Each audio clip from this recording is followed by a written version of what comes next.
Good evening, everyone. Welcome to the Majors and Quinn Facebook page and YouTube channel. My name is Annie, and I'm the events coordinator at Majors and Quinn Booksellers, which is an independent bookstore based in Minneapolis, Minnesota.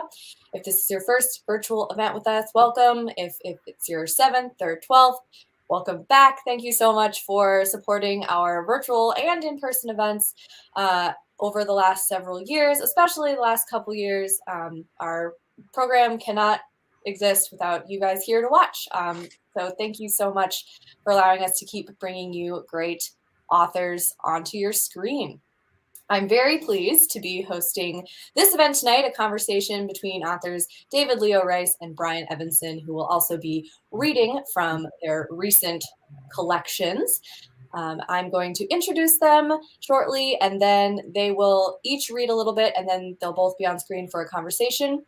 If you're watching on Facebook or YouTube, you do have the opportunity to say hello or ask questions using the live chat or comments functions.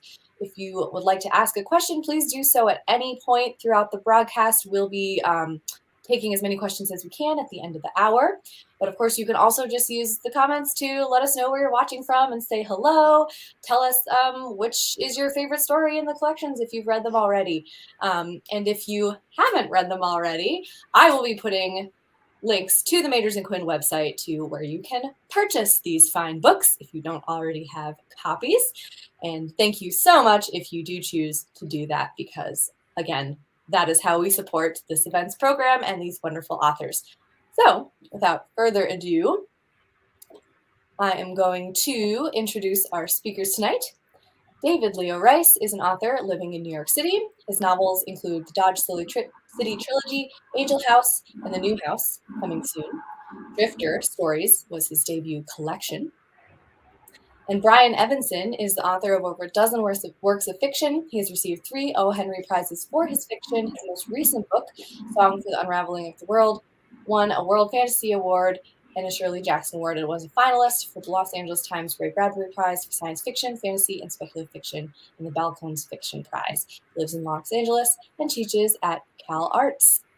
Thank you so much for being here, both of you, and I look forward to hearing from both these collections. I will be back later.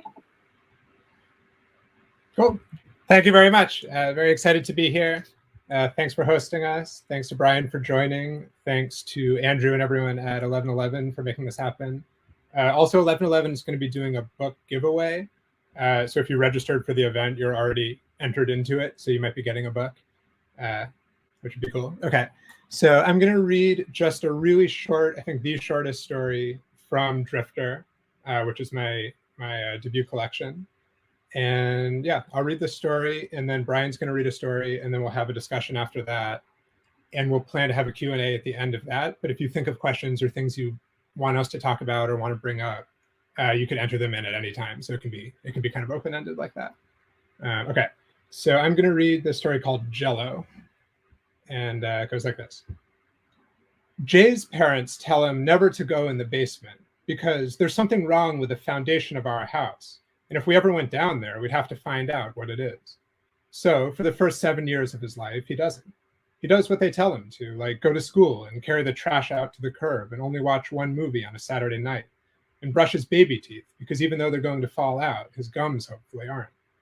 He doesn't like it, but he does it. He wonders sometimes what's down there and if finding out might actually make his life better, not worse. But until he's 8, he resists taking any action. Maybe, he thinks, the life I'm living is the best one, if not the only. So he keeps going to school where they talk about the Roman Empire and planets and paramecium and pi. But these seem to be just words, or at best, pictures, diagrams, maps, etc. Nothing that can do anything. He starts to get sad. He has friends, sure, at least a couple, and they play in the sandbox with trucks and shovels when they're little, and watch The Lion King when they're a bit bigger, and The Dark Knight when they're a bit bigger than that. And they eat pizza and Oreos and play laser tag on each other's birthdays, but still the sadness grows. He lies in bed and looks out his window at the factory up the street, belching smoke, and he watches the garbage truck chug by in the early morning, knocking over the cans, and he feels the sadness drip down from the ceiling and in from the walls, covering him up like a second quilt when the first one's already too hot. And underneath it all, at the very bottom of the house, you can feel something yawning, its burpy breath trickling through the kitchen, up the stairs, along the hallway, under his bedroom door, and into his bed. Something's waiting, he thinks, lying very still, unsure if he's dreaming. Something knows I'm up here and is waiting for me to come down. By the time he's almost 8, the dream has developed a new phase. He doesn't tell his parents or anyone at school, or even himself, really, not when he's awake, but it keeps coming, like it doesn't need his permission, like it has as much right to live in his brain as the rest of him does. In the dream, the basement door won't stay closed, and the house starts to fill with thick, wet fumes like lettuce and meat left out in a pile. He gags in his sleep and spits onto his pillow, trying and failing to get the smell out of his nose and mouth until he finds himself walking down the stairs, tiptoeing in case whatever's in the basement can hear him. And then he's opening the fridge, rummaging for something to mask the smell until he finds a metal bowl of leftover cherry jello, covered in crinkly plastic wrap. He takes it out, wobbling in his arms, peels off the plastic, and throws it into the basement. It lands with a loud splat, much louder in the dream, he thinks, than it would be in real life, though he knows the dream is real too. It echoes through the whole house, so loud he's afraid it'll wake his parents, but it doesn't. Instead, it makes him feel like he's in a house by himself, in a world without parents or teachers or rules, just him and the thing in the basement, if it's alive under the jello. As time moves on and his 8th birthday comes and goes, he finds he's having the dream more often, and now looking forward to it. He begins to feel the nights when it doesn't come to be unbearable. Long, still, boring nights where he rolls in his sheets, looking ahead to the coming years and decades, the tests in school, the 5-paragraph essays, the work of applying to college and going to college and getting a job, and finding a house of his own on another street near a factory with a garbage truck that wakes you up as it knocks the cans onto the curb at dawn. No, he thinks, the cherry jello nights are better. So he starts asking his mom to get more, to get it every time she goes shopping. Sometimes she does, but sometimes she forgets. So he starts coming to the store with her, every time asking her to get cherry jello, simply saying it's his favorite if she asks why, which eventually she stops doing. She just gets it and makes it for dessert because, she says, me and your father are a little concerned, but we want you to be happy within reason. So she buys it and makes it, and then she and his father sit back and watch while he eats a little as possible, claiming he's saving the rest for his midnight snack, which she and his father say is a bit closer to being beyond reason, but is still okay as long as it's not every night. But it is every night. Every night, Jay sneaks down, in the dream or not, it no longer seems to matter, and takes the leftover jello from the bowl and throws it into the growing pile in the basement, listening to it splat and savoring the moment of tranquility as he hears the thing at the very bottom creak open. And though he can't yet see what it is, he comes more and more strongly to believe that it has to do with whatever's wrong with the house's foundation. He comes to believe that his house lies on a crack between worlds, and that this is why he's so sad living on this side, marinating in the bad breath coming through, when he should be living on the other. By the time he turns 9, the basement is so full of jello it almost reaches the top of the stairs, like the water level in an in-ground pool. He wonders if his parents know it's there and decides that they must, but what can they say, really? Nothing, he thinks, as he decides that tonight's the night. He has dinner with his parents, listening to them discuss Mr. Veach, his dad's boss at work, who has halitosis and gave himself another bonus instead of fixing the damn copier, and he watches his mom make what she doesn't know is her last batch of cherry jello. He eats a couple of tiny spoonfuls, as ever, and watches her cover the rest with plastic wrap and go to bed, and he goes to bed too, though he's too excited to lie still. As soon as he's sure both parents are asleep, he gets up, puts on his bathing suit, kisses his plastic Allosaurus goodbye, and heads down to the basement to find out if the jello's deep enough. He's seen in the dream that he needs to take a deep dive. Otherwise, he won't make it through the passageway. It'll be too dry and narrow, and he'll bang his head on the cement and maybe die. So, at the top of the stairs, he gets out the bowl of jello, peels off the plastic, and hurls it onto the pile, listening for the splat. As soon as it comes, he takes a deep breath, puffs up his chest, and throws himself in, breaking the surface like a torpedo. He speeds downward, sucking jello in through his nose and swallowing it effortlessly, like this is the one true skill he's been learning all his life. It doesn't fill him up, doesn't make him sick, it just makes him stronger, helping him fight his way down, past the suspended bicycles and barbells and boxes of papers, all the basement trash hovering between him and the crack at the bottom. Swallowing more and more, he cuts through the jello with the sides of his hands and forearms, pulling himself downward through the dark red toward a glowing seam far below. As he approaches, it stretches open, glowing reddish pink, and he knows the jello's working. He knows it's doing its job. He closes his eyes, takes another deep breath, which serves to fill his lungs with cherry, and goes through. It sucks him in, spins him around, and for a moment he blacks out. Everything becomes distorted and hot, and he forgets his name and where he came from and why he's here. The cherry smell is gone, though the redness remains. He swims deeper, pushing his way through the murk, determined simply to keep moving. Time slows down or speeds up or ceases to apply. Perhaps, he considers, years are passing. Perhaps I'll be old when I get out of here, if I ever do. Swimming along once he's gotten used to this new place and let go of any effort to determine what it is, he comes to an area with a number of hovering beasts. Horses, cows, eagles, parrots, and other mammals and birds hover in reddish aspic, kicking their legs and scrabbling their wings, trying to break free, but not trying that hard. They look worn out, confused, resigned.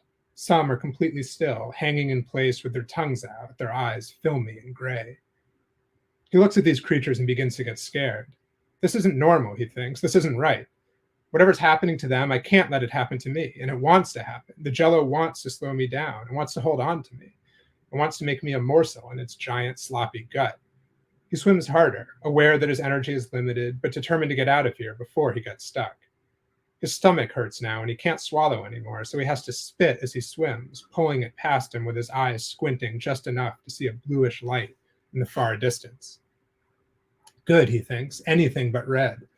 Now he's passing people suspended around him, old people mostly, their hair white and their skin wrinkled and loose, but some young people too, with angry, envious eyes, staring at him as he swims past.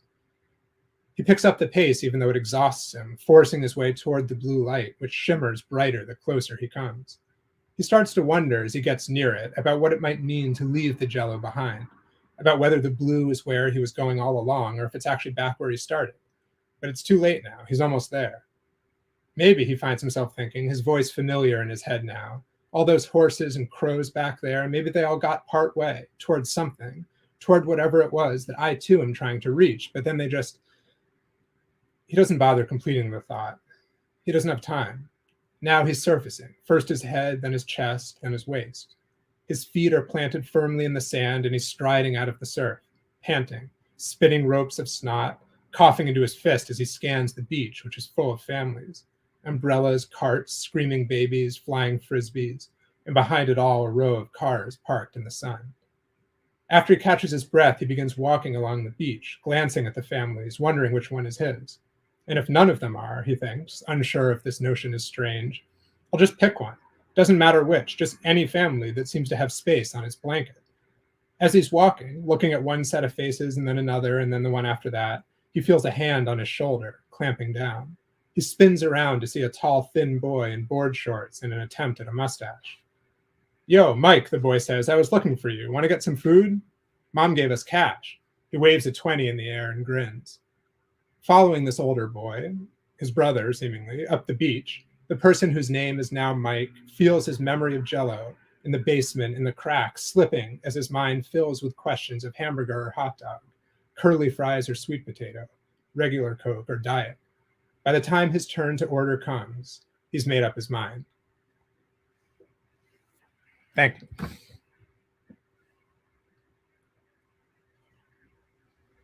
Thanks so much, David. I like that story.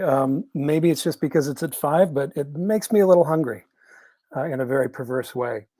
I'm going to read a piece from Glassy Burning Floor of Hell, which is my latest collection of stories, came out in August. David and I were originally going to do this event months ago, and then things like the pandemic got in the way. And so I'm glad to be able to be here and support Drifter, which I think is a really interesting book of stories. So this is the first part of a story called The Shimmering Wall. 1.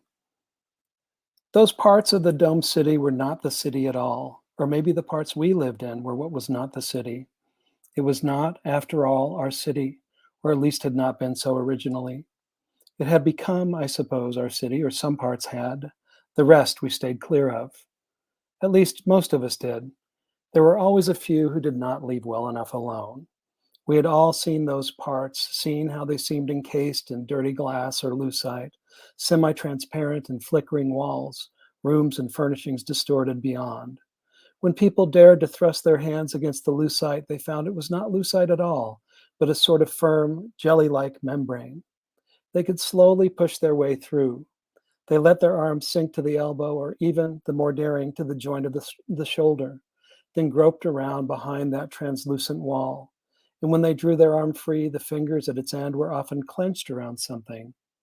The distorted, broken-off leg of a chair, for instance, if that was in fact what it was. A skew slosh of metal, anyway. Or a pen that was a semicircular loop made for hands other than ours. These oddities could be sold. There were those who collected them. We treated these collectors with as much suspicion as those who gathered the objects in the first place.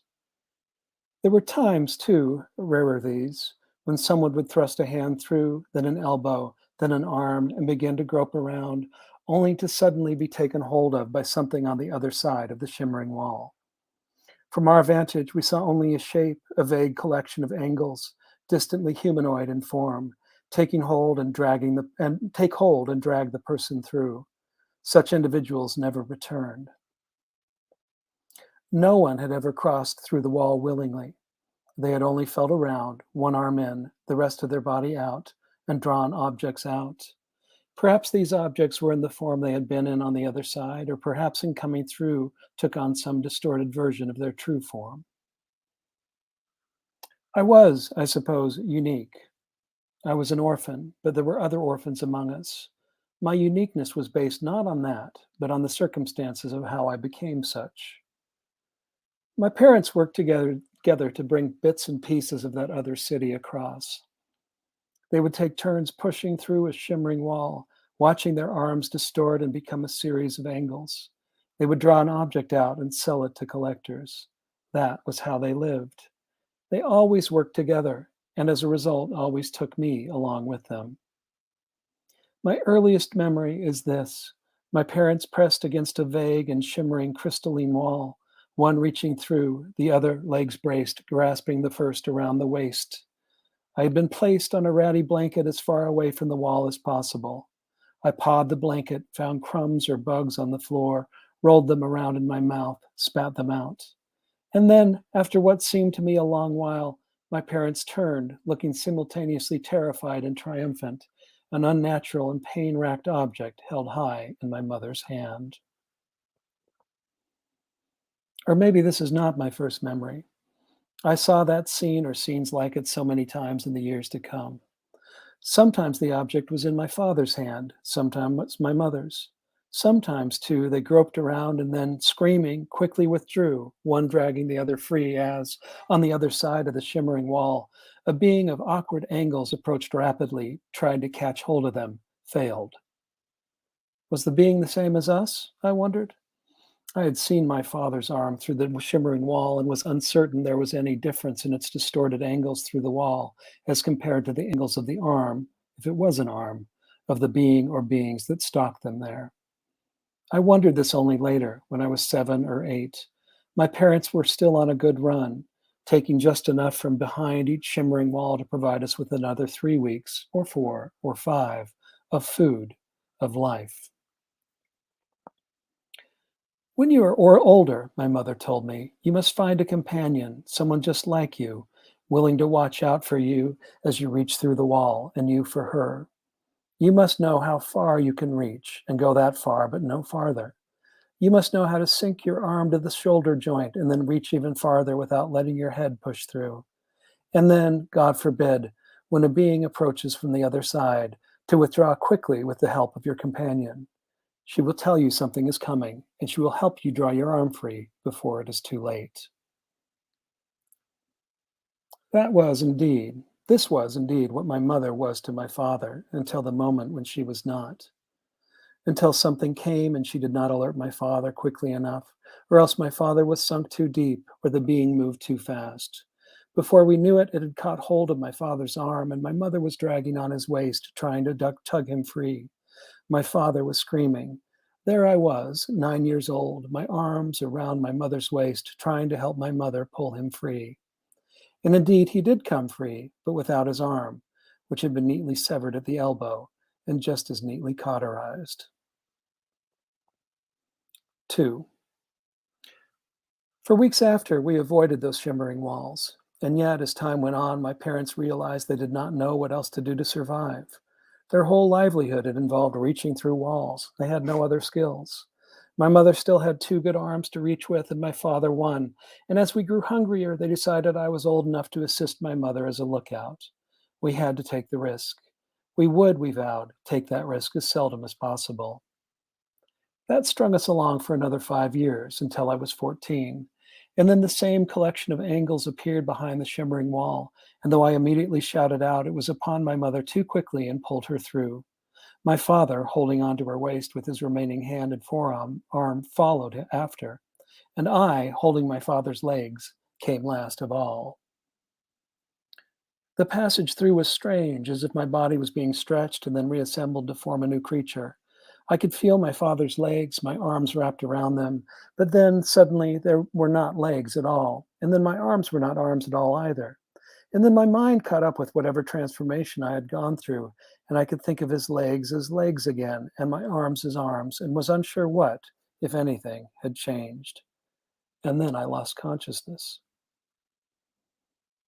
I was lying on a floor flecked with color, as if mica, though the color floated and spun and moved, which mica, as I understood it, would not. Things in the world have certain properties, and one comes to understand these properties and what they are, what they mean. One comes to count on things being what they are. And yet, was I still in the world? I did not know. What did I mean by world? I was barely conscious, to be honest, and unsure I was in any world at all. Near me was a being who resembled a human in every respect except for being carapaced and light. Does that qualify as every respect? Probably not.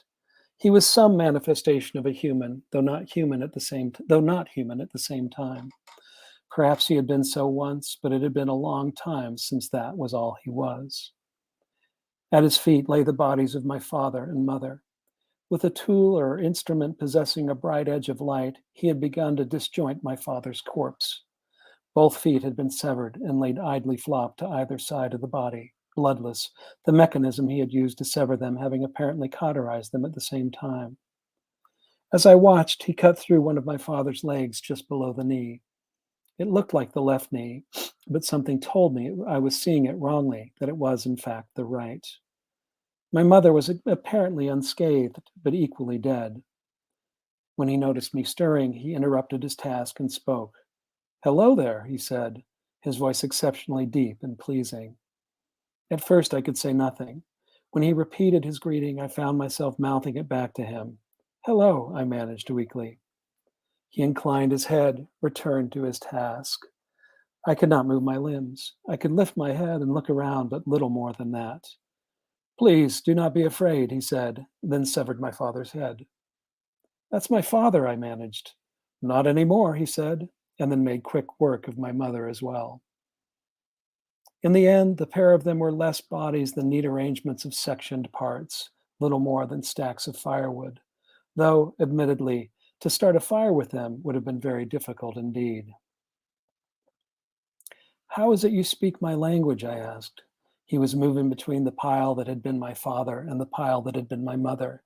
He kept removing a portion of one or the other pile and putting it back in a different way, then standing back to judge the results. "No," he answered distractedly. "You are speaking our language." His voice was beautiful, almost unbearably so, and somehow familiar too. It warbled and came to me in multiple tones, as if there were 3 layers of him for every layer of me. I blacked out again. I don't know why. When I came to again, I had crawled to the translucent, shimmering wall and was trying ineffectually to shove my head through. How long I had been at this task, I had no idea. The other being was beside me, bending down slightly, a concerned look just visible behind the blaze of light that enveloped his face. "We are not going to hurt you," he said. "Did you think we were going to hurt you? We don't hurt children. We never do." "Who's we?" I managed through clenched teeth. "We?" he asked. He gestured to his own chest. "We're just like you," he said. "You speak the same language as we do. You think the same thoughts as we do. But we're not you." "Then what are you?" But for this, the being seemed to have no answer. Just sit back, he said. Relax. It will only take a moment to dispose of your parents. I watched it happen, though what exactly it was that was happening was difficult to say. The being moved back and forth between the piles, continuing to adjust them slightly until the one on the left, the pile that had been my mother, began to glow. A moment later, he lifted my father's head by the hair and then set it down again. And then the pile that had been my father began to glow too. We are sorry about your parents, he said in that same beautiful voice, but there was really no alternative. Slowly, the piles that had been my parents began to quiver. The parts rose into the air, reshaping themselves into human form, with gaps between the pieces. They were teetering, stretched out beings, assembled of dead flesh, ligatured together with light. They moved jerkily, as if compelled by some other force. I watched their eyes darting about behind the carapace of light that now swallowed their heads. Confused, they seemed to be casting about for something. And then, abruptly, their gaze came to rest on me. How interesting, said the being. They believe they recognize you. Within their carapaces, my parents seemed to be screaming, but I could not hear a sound. Awkwardly, they lurched toward me. It would be better for you to go now, the being said. And when I still did not respond, unable to move as what had once been my parents wobbled toward me, he reached out and took me by the neck and thrust me bodily through the shimmering wall. 3. I grew up. Years passed. I chose to forget my parents. I built another entire life around myself, became a respectable member of society. I acquired a wife, or perhaps she acquired me, if acquired is the right word. I lived wholly in the city that was ours, never groping into that other city, turning away from the shimmering walls whenever I encountered them. Things might have gone on like that until I died, but simply they did not. My wife, as had many around us, became subject to a wasting disease, her teeth and hair falling out, her body erupting in pustules and sores. She began to bleed from every orifice, slowly at first, then quicker and quicker. I remained unaffected. Kill me, she begged. Please, kill me. I took her to the treatment center, but we were turned away. No, they said, they would not treat her. What? I asked the admitting nurse. I asked the admitting nurse, would it take for her to get admitted? There was nothing to be done, the nurse claimed.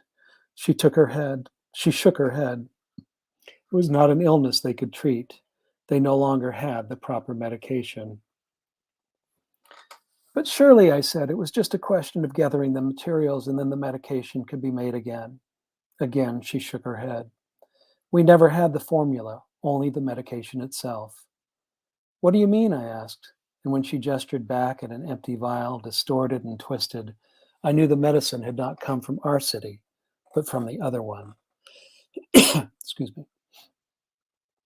I kissed my wife, set off. There were doors in my mind that I had kept shut for so long. Now I opened them. Behind them, I found my parents and all they had taught me. Behind them, I saw again the strange portions of the city. I had seen such a vial before, or had seen a vial somewhat like it anyway. Where had it been? I walked idly, allowing my mind to wander. I tried to think like that young boy, dragged along by his parents as they pushed a hand through a shimmering wall. What kind of parents brought their child along for something like that? I tried to recall each wall my parents had approached and stretched their arms into, sometimes my father, sometimes my mother, and what, from my vantage, I had seen through them. I racked my brain, saw again their sweating faces, their anxiety, then that moment of triumph as they brought an odd, skewed object back through the wall. And then I realized I would only have seen the vial so clearly if they had brought it back through the wall. No, they must have brought it out and sold it. But no, I considered further after clambering out of my despair. I had no memory of the object being in my parents' hands. And yet I did have a memory of the object, a clear image, not in my parents' hands, but lying on the floor. Had I seen it through a wall? If so, where? But no, in my memory the object was too close for that, not glimpsed through a wall. No, it was just there before me, at my feet, or rather just at the level of my eyes, maybe half a foot away. And then I allowed the memory to continue, and my eyes flicked up to a strange being swathed in light and holding a bright-edged instrument, and I knew what I had to do.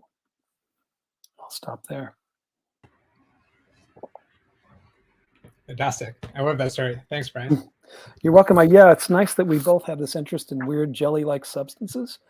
And it seems like you, on the other side is a beach.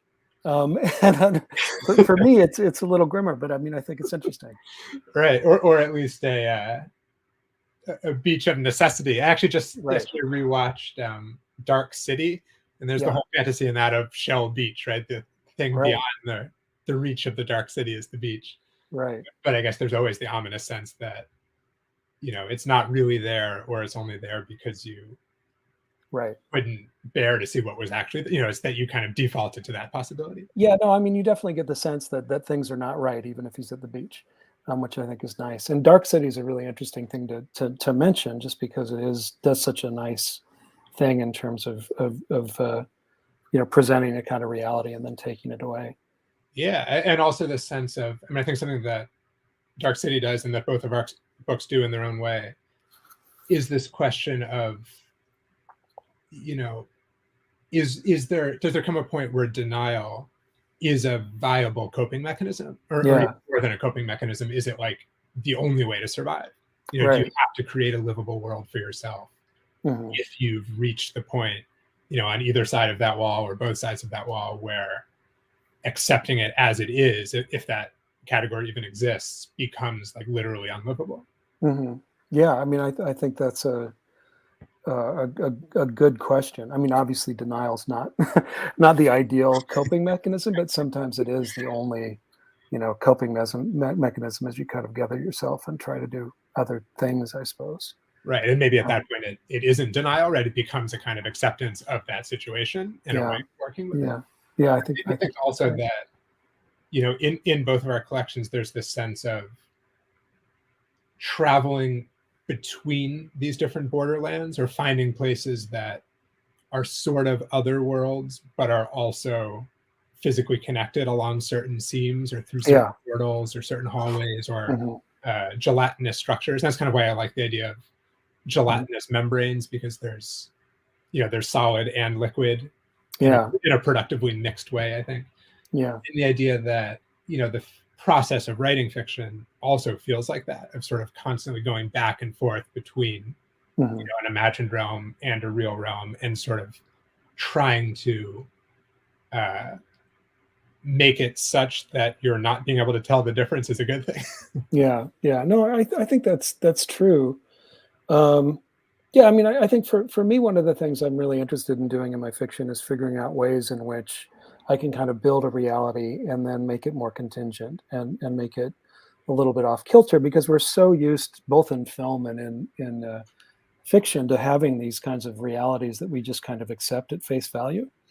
And that's kind of the way we function in the world. I mean, we kind of have to be willing to accept that things are as we see them to function properly. At the same time, there's all sorts of clues that there's a distinction between the way in which we kind of perceive the world and what the world is really like. And so in a sense, I do think that we kind of get on in life by ignoring certain things about the world, and maybe being in denial about just very selectively. But I do love this idea of the permeable membrane as something that, you know, is separating these two worlds, and, you know, that you have with cells as well as with Jello. Right, and with birth, and, you know, coming into the world, and, you know, sort of being in this place that you crossed over to enter, but that also feels like a kind of exile. You've arrived, but you also feel like you've been banished. You know, and I think it's how horror, especially in your new collection, horror tends to work that way. Maybe in all your work, actually, but there's a sense that, you know, nothing stays cordoned off. You know, the thing that you thought was over there turns out to already be in whatever here means, right? Or in the title story, The Glassy Burning Floor of Hell, you always have this sense of someone goes to a distant place where something happens and then tries to return, but almost by returning, it's like they've arrived at that distant place again. Right. Yeah. Yeah, I think that's true. And of course, I mean, you do things in this collection, you often do in your work in general, where you have this kind of confusion between dream and reality. I mean, I think that's one of the really wonderful things about this story in particular is that he's not sure if he's doing this in a dream or if he's really doing it at various times. Right. And yeah, that slipperiness I think is really, really great. Yeah, and I guess also it's slippery in that, he's not sure if it's a dream or not, and he's not sure if erasing that distinction will empower him or subjugate him. Right. But it'll potentially change things, and I think that's one of the reasons he wants to do it. Yeah. You and I are both influenced by film quite a bit. I wonder if we can talk just a little bit about Cronenberg, since that's something that we both have written stories that are kind of connected to Cronenberg in various ways. And, yeah. Do you have any thoughts on the top of your head about film or about Cronenberg? Yeah, too many thoughts on Cronenberg, because I'm editing an anthology about Cronenberg's works that you contributed a wonderful story to. Right. Yeah, and I think Cronenberg is incredibly useful, as himself a boundary shifter or a kind of hybrid entity between writing and film. Mm-hmm.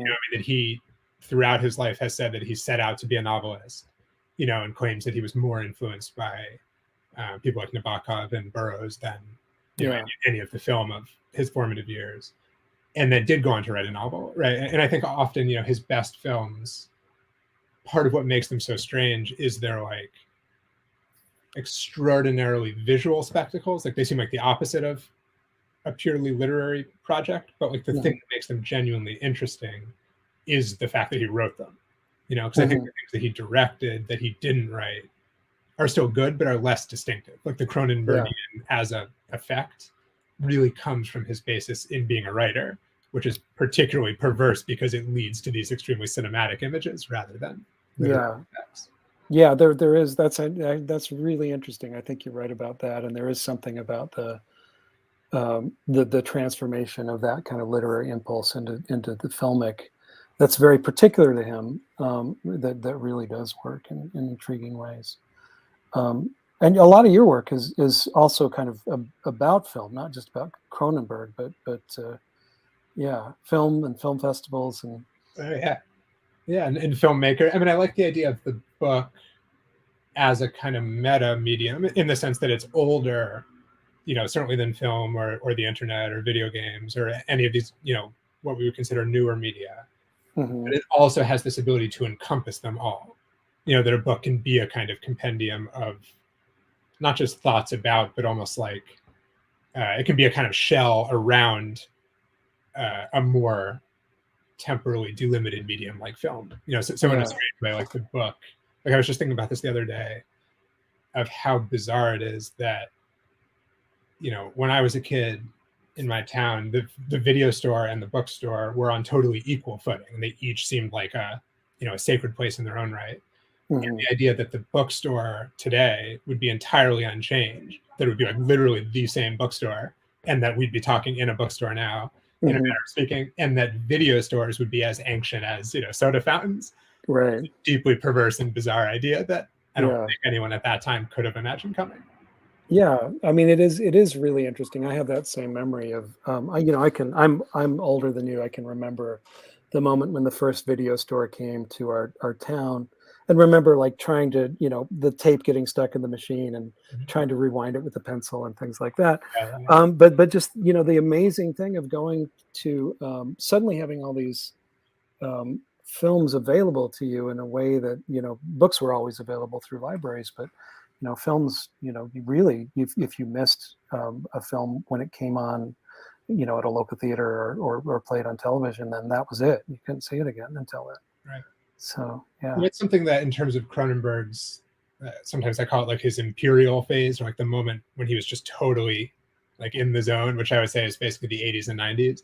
Yeah. Perfectly coincides with the video age, right? That his earliest work from the 60s and 70s, in this more kind of auteur, like underground film era is really interesting, but is much more abstract and kind of, feels early.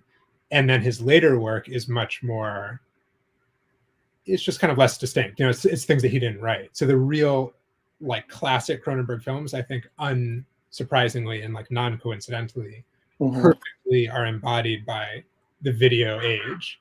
And obviously he's someone who, like, the flesh of the videotape, particularly in Videodrome, is like a literal thing for him, of like these living, breathing tapes, and like the idea that something that I've tried to really take from him from a literary point of view is this idea of the word made flesh, or in his case, like the video word made flesh, the image made flesh, in terms of, I mean, maybe the Jello and the Shimmering Wall have this quality, but of being physical metaphors, trying to take something that has a potentially intellectual quality or might start as an idea, but then the real goal in writing about it is to turn it into something physical as quickly as possible.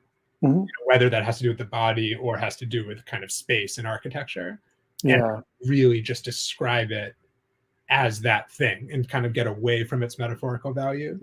It actually makes it a better metaphor rather than a muddier one. Yeah, I mean, and that's something. I mean, this notion of embodiment for is incredibly important, I think, to you and to me as fiction writers, as well as to Cronenberg, in terms of just the way in which he thinks about how bodies kind of function in his worlds.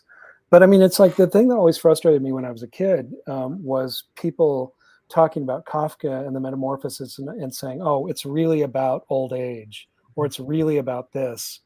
And the great thing about that story is what it's really about is someone who's transformed into a giant insect, and then you have to watch him try to open the doorknob using his mandibles. And the kind of precision of just paying attention to those details ends up making that kind of, whether obviously there's metaphorical weight to it too, but it's just the metaphorical weight ends up being so kind of injected into a body that's physically there on the page that it just makes it all the more powerful. Yeah, and I think in a way both Kafka and Cronenberg are working in this tradition of Jewish cosmology and Jewish humor, also, of like creating these kind of absurdist situations that are irreducibly physical. There's something like the Metamorphosis is so generative of theory and interpretation by the same degree to which it can't be solved, right? That if someone could just solve it and say, this is actually what it means. I mean, there are a lot of books like that, but they're mostly forgotten because they've been solved. Right. Yeah, no, I think I think with the Metamorphosis, I mean, it's just I think Kafka gets so interested in just the specifics of what he's doing that the metaphor of it just is much less interesting to him. Or in a way, it's the metaphor ends up being worked out subconsciously for him. Almost in this word made flesh way that, like, you could say the whole in this Jewish cosmology, the whole world is a metaphor for something. Right. But it exists as a world. It exists, as a palpable world. Palpable world, and like a dangerous world, and a world that suffused with desire and fear and hunger and hatred and like real emotions that matter in and of themselves, even if also this sense that many of your stories have that it's not quite real, or that it's like a veil between the real. You still have to treat it as real. Right. Yeah. No, I think that's right. Yeah, I've always been really skeptical of metaphors, and I think it's partly because I feel like they don't always take their palpability seriously. And when they do, I mean, they can be really remarkable, or when they can be kind of extended in ways that let you kind of forget their metaphorical value. But yeah, I actually think you're completely right that that notion of the world as a kind of metaphor, but also being itself is important to me as well as important to you and those writers. Yeah. Right. And it's part of, narrative pleasure, like sort of the ability of creating, your own micro world in a story or in a film, and, having some idea that sets it in motion. So like there is some metaphorical process, but then I think if you're going to really enjoy writing it and then have the chance for someone to enjoy reading it, it's like you have to be that fallen angel. Like you have to get lost in that world and not sort of just stay outside and puppet it, right? There's something, to use a Cronenbergian term, like very fleshless about remaining outside of it, whereas to be truly in it. Another Jewish figure of that world that I would put in is Bruno Schultz. course, the yeah. idea of this kind of demiurge that's just crafting and tinkering and kind of like eating and rotting and, reproducing like out of its own body, like all of this stuff, and the way that disease works. I mean, that's a big Cronenbergian idea. Yeah.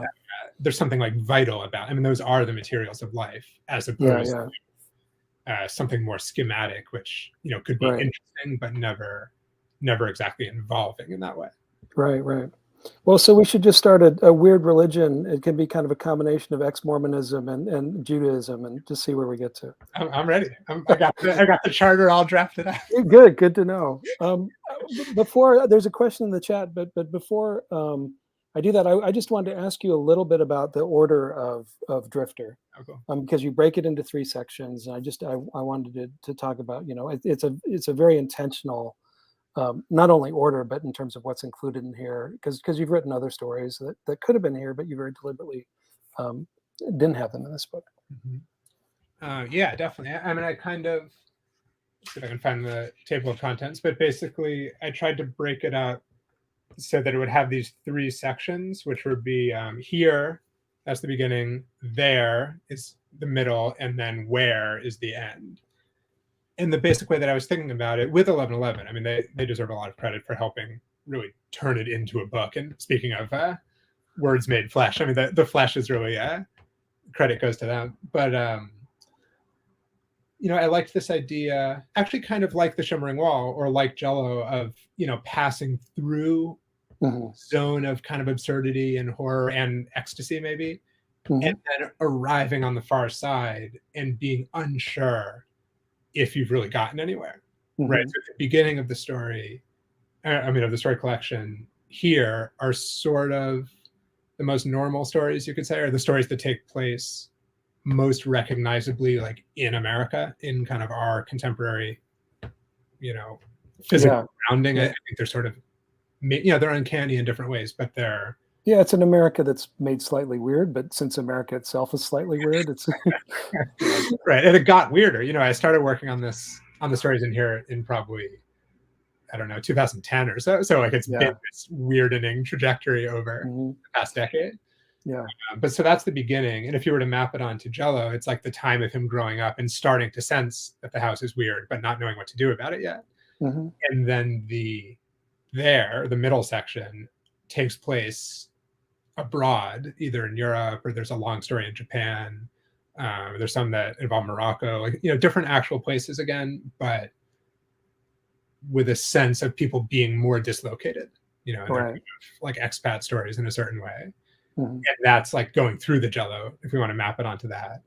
And then where, the last part, I like the idea that the word sounds kind of like there, but is also a question, and has the sense of like, are we home or not? And if we're not home, then we're in the strangest possible place, because it seems like it should be familiar. Like if you go to Japan and you're like, things feel foreign, it's like, well, it makes sense because you're in a foreign country. But if you go to what you think is, your home, and it's like, I don't recognize anything here, that's an even, to me, like more destabilizing dislocation, like the kid ending up on the beach at the end of Jello, that is kind of more familiar and he's just eating his chicken wings again.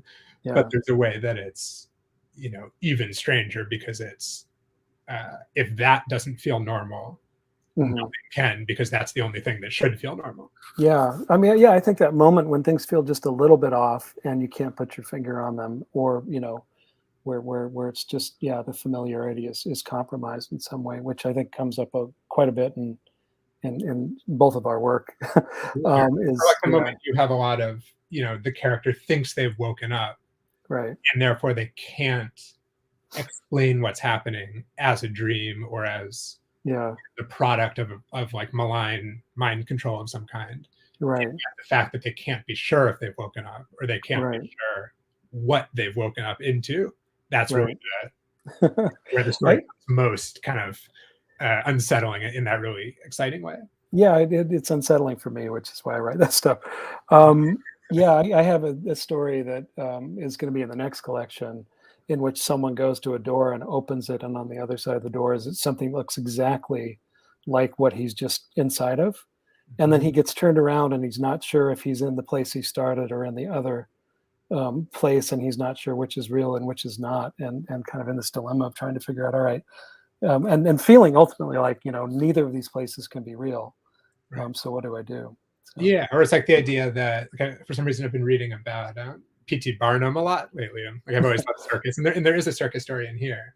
Yeah, but it's like that sense that people, or at least some people, find the circus or pro wrestling or things that are explicitly fake to be actually reassuringly real, because the nature of the fakeness is not concealed. Right. It's just like you're at the circus, so if crazy things are happening, it actually isn't that crazy, because the things that are happening are what should be happening in that site. What's so destabilizing about a lot of like advertising or just the kind of general like cultural discourse is that it is claiming to be real or claiming to be normal, but starts to slowly warp the world in this very like, Baudrillardian kind of way that is like more interesting to me as a place to go, even if the circus is how you get there. Right. Cool. I'm going to answer this question in the chat, and then if other people have questions, we're more than happy to answer questions for the last few minutes. So the question in the chat's: the first and last story in your collection are somewhat related. And then afterward, you mentioned you were inspired by another author. Could you talk more about that? So the author I talk about at the end is Marguerite Young, who's a really interesting writer. Who wrote a book called Miss Mackintosh, My Darling, this kind of massive 1,200, 1,300 page book, which, is just does these amazing things in terms of kind of moving from what's real to what's not real, and putting you in a position where you don't know necessarily where you are at any given moment. And so that was the kind of thing that was important to me about the collection. I don't necessarily think it's a very Marguerite Young sort of collection, but the title's stolen from her. That's a line. The glassy burning floor of hell is a line from one of her, from a passage in her work, and so that's where that came from. And I do really recommend her. I think that the way we tend to think about maximalist literature in America is to think of it as being very male. Even though there are people like Marguerite Young, who's doing just amazing things in her own very particular way, and also things like Lucy Ellmann's Ducks Newburyport, that's doing kind of maximal stuff in a very different way as well. So I think there's also something productive, like going back to this Cronenberg idea of like heterodoxy, or sort of mixing and matching things that seem like strange combinations. Like I think there's often really good energy in taking something extremely maximalist and then using it in your own much more minimalist style. Yeah, absolutely. And, just breaking those rules, like you're opening up something that has to be energizing somehow. Yeah, I mean, I think that kind of division between maximalist and minimalist is a little bit false in some ways. I mean, I think that good minimalist work is so careful about its language in a way that good maximalist work is as well. Bad maximalist work just seems sloppy to me, but so does bad minimalist work. Right. So I think that the thing that those two have in common is just a kind of commitment to using the language in as effective a way as possible. So good maximalist work, I feel like there's not really any waste in terms of the way the words are going on. Something's being created with everything that's being done. Right, for sure. Yeah. I often feel like everything should be as short as it can be. So if something's extremely long, but still feels like it's as short as it can be, that's like a truly special feeling. Yeah, no, that's true. And there are some books I like. When I read Gravity's Rainbow, the Pynchon novel, I thought either this needs to be 300 pages shorter or 300 pages longer. And so sometimes it's like, it's not maybe a question of it has to be shorter, but it's like there's different ways in which you could, and that's probably a very contrarian view of Gravity's Rainbow, which I do actually like, despite saying that about he heard you and wrote against the yeah, I know, he's in the chat. So the other question for both of us is, how do the scary aspects of your fiction compare to those scary things in your life? Do you want to take a run at that, or should I? Or we could probably both do it. Yeah. But I can jump in. That I think that this also maybe relates to the word made flesh idea, that in fiction, part of maybe the catharsis of fiction or the joy of fiction is to try to give dread, which in its essence doesn't have a form or a location, that it's just kind of all pervasive and all permeating if you tap into it, to give it form in fiction, to say, you know, at least for the sake of this story, the source of horror is that there's this wall and things are moving back and forth between it, or, you know, these creatures are coming after, you know, to come up with something that is horrifying that isn't a metaphor, right? I mean, I think you do have to treat it literally, but it can serve as a kind of lightning rod, or as a way to like compress those feelings into something. Whereas in your real life, you know, horrifying specific things can happen in life, of course. But I think a lot of the time the horror in life is this much more just permeating dread. It's like a mist and a fog that doesn't have a source. And actually trying to pinpoint the source too much in your real life can be counterproductive, right? It can be either a kind of denial, to go back to that, or a kind of paranoia of like you're over determining what the source is, when like the difficult reality is that it's not that it has no source, but it has this kind of universal source that's hard to pin down, which is part of what the like, you know, laboratory of fiction maybe can be useful for, if you want to use it for that.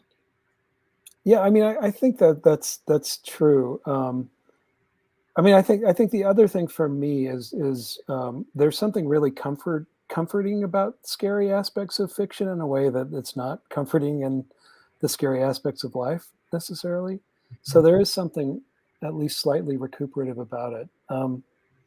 I mean, I do find when I'm writing fiction, I'm often drawing on the fears I had when I was a kid. When I was a kid, I was incredibly phobic of everything. I was afraid of the dark. I was afraid of heights, you know, so on and so forth. And really, it's not so much as trying to kind of work through those fears as like trying to remember what that felt like, right? And trying to make it do something on the page in terms of language. I wonder if there's this like kind of cliche people say where they're always surprised to find that the scariest horror writers are really nice people, including you. But I wonder if that really explains why. It's because to be a horror writer, you know, you have to be scared, not scary. Yeah. Right. I mean, I think that's partly it. I mean, my experience with writers who kind of write dark fiction, whether it's horror or not, is they tend to be pretty nice people. And maybe I've just met the right ones.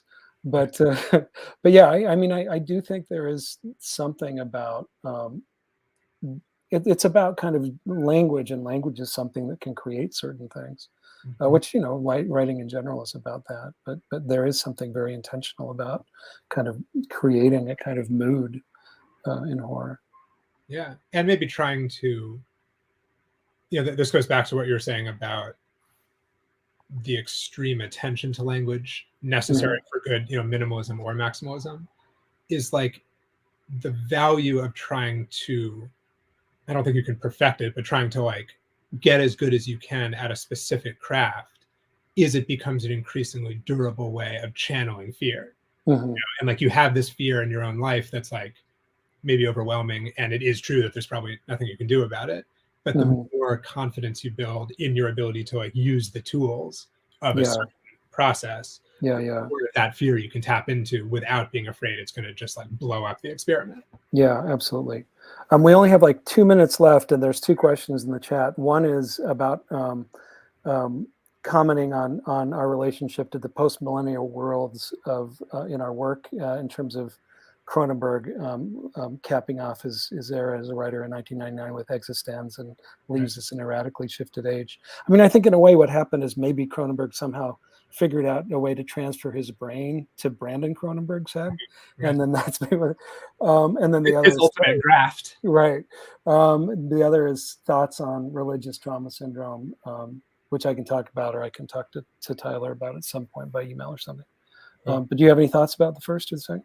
Well, certainly the first, in terms of Existenz, is something I've been thinking about a lot, especially for this Cronenberg book. Is this, it almost is like the opposite of what we've been saying, but this idea of, is there a post-flesh, right? That I feel like there's this way in which Cronenberg in the 80s and 90s, you know, like we were talking about, sort of the age of like physical movies, insofar as they were encapsulated by video, was himself able to come up with not just metaphors, but like physical objects. Right? So like the surgical implements from Dead Ringers, the TVs from Videodrome, the fly paraphernalia from the fly, the bioports and everything from existence.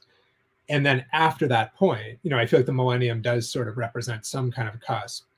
I think, Vincent's totally right that like we've entered some era of, people call it of hyper objects, or like of something that is either not an object at all, or is such a large object that it can't be represented in what we understand objects to be. Like we can't grasp it because it's not a thing, or it is a thing, but it's, beyond our concept of what a thing can be. So I do think that's a huge question at this point that I don't know that I have like a concrete answer to, but I almost feel like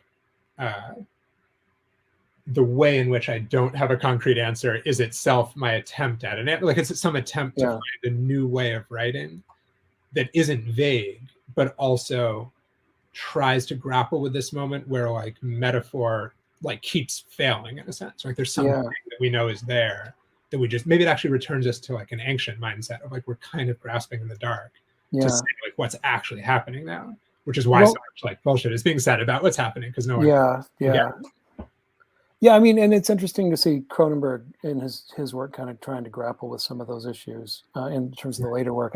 I do like, I like his earlier work somewhat better, but I'm super intrigued by the fact that he's going to return to Crimes of the Future as his next film, and I'm really curious to see how that, what he's going to do with that film 50 years later, and how that's going to either kind of cap off whatever he's doing now, or kind of suggest something that's beyond it.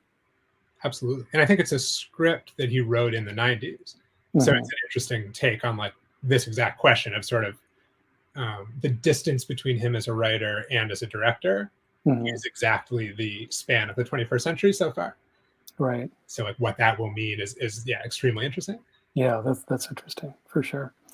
Tyler, in terms of thoughts on religious trauma syndrome, I do actually believe in religious trauma syndrome. I mean, you probably know I'm an excommunicated Mormon, and I've come through that pretty well, but it's interesting to me just the kind of side effects that come up even years later with that. And I'm happy to talk about that with you online if you want at some point.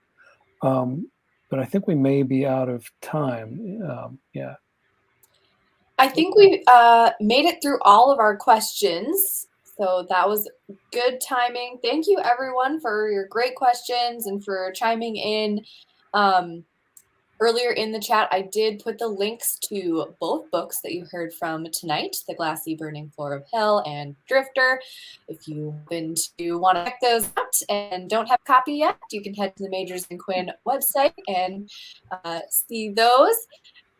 David, Brian, thank you so much for your readings and for this really interesting discussion.